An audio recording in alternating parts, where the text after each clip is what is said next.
Big బాస్లోకి వెళ్ళి మీరు కండబలంగా బుద్ధి బలంగా చేదురు అంటారా? అందరితో ఢీ ఇప్పుడు కొడుతురంటారా?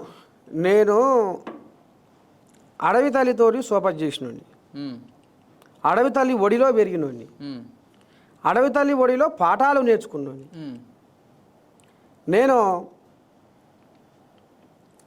గొర్రెకాడ ఉండి పొద్దున్న చూసి టైం చెప్పేటోడిని, సూర్యుని చూసి టైం గంత ఇగో పలానా అంత అవుతుందని చెప్పేటోడిని, మబ్బును చూసి ఇగో పలానా టైంకు వాన వస్తుందని చెప్పేటోడిని, ఆ మబ్బు మన దిక్కు రాదు అటు పోతుంది ఇటు పోతుంది అని చెప్పేటోడిని.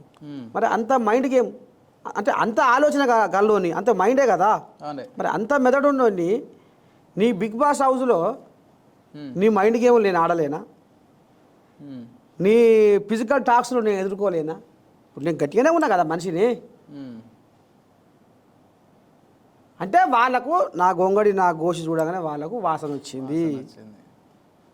ఒక తెలంగాణ గొర్రెల కాపరిగా కట్టు బొట్టు సంస్కృతి సాంప్రదాయాన్ని బతికిస్తున్న నరసయ్య తాత గొర్రెల కాపరి మాకు అవసరం లేదు అనేది వాళ్ళ ఆపోచన. ఇప్పుడు బిగ్ బాస్లోకి సెలెక్ట్ చేస్తారుగా మామ, 1 minute. బిగ్ బాస్లోకి సెలెక్ట్ చేస్తారుగా తాత, వాళ్ళ లోపల అసలుకి ఏం టాలెంట్ ఉంది, ఏం చూసి సెలెక్ట్ చేస్తారు? ఆల్రెడీ ఒక 15 మందిని సెలెక్ట్ చేసిరు, మీ 50 మందిలోకి వెళ్ళే 15 మందిని సెలెక్ట్ చేసిరు. ఏం చూసి చేసిరు అంటారు? మీరు దగ్గరికి వెళ్ళి చూసిరు కదా, మీ పక్కనే ఉన్నారు కదా.